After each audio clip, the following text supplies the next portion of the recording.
I'm Helen. Welcome to my 5th YouTube video.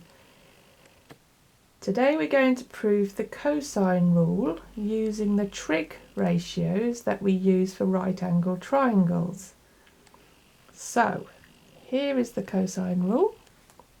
We have lowercase a, b and c in there, and we've got an uppercase A in there. So let's have a look at what they mean. If we look at the labelled triangle above, we see we have our uppercase letters and our lowercase letters. The uppercase letters refer to the angles and the lowercase letters refer to the sides.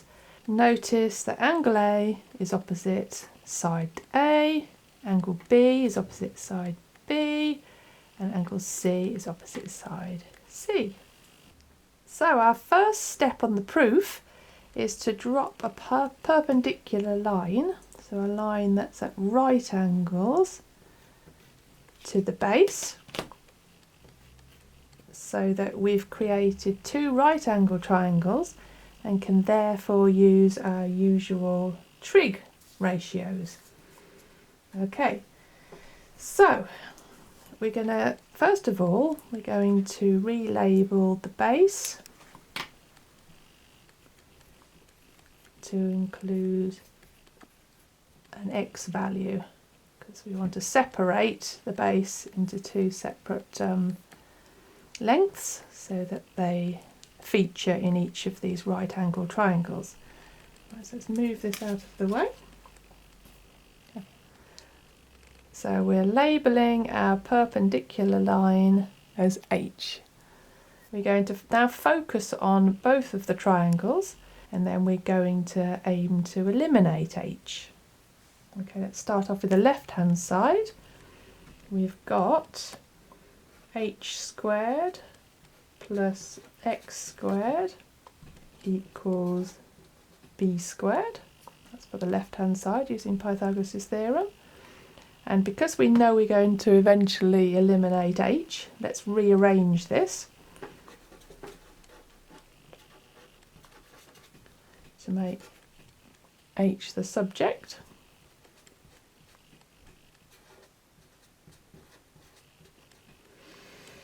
Okay, so let's focus on the right hand side triangle.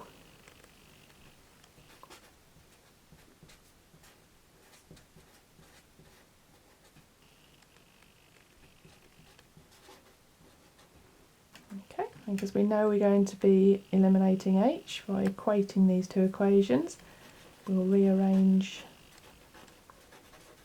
that as well to make H squared the subject.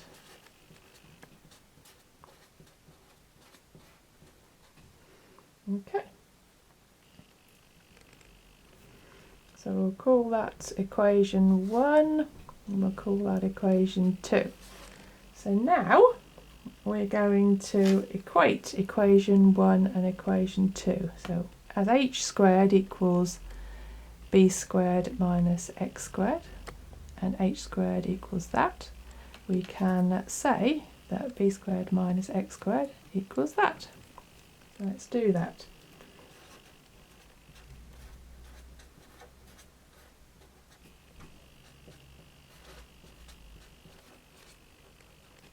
Okay.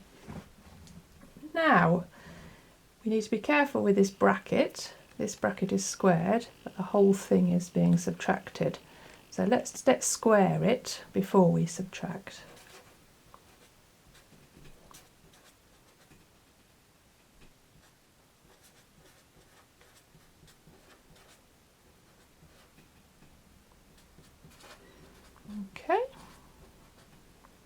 Okay, we're ready to go. So let's subtract everything in the bracket. Minus.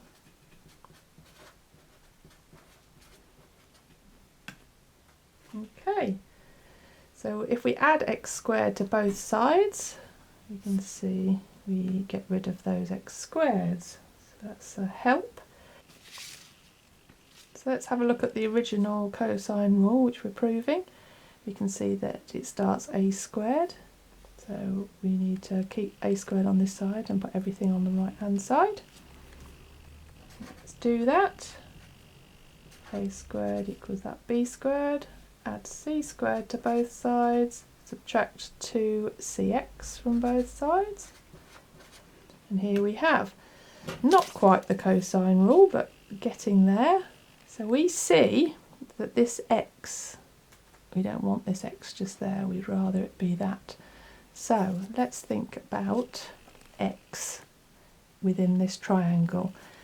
We know from our trig relationships that cos of A equals adjacent over hypotenuse.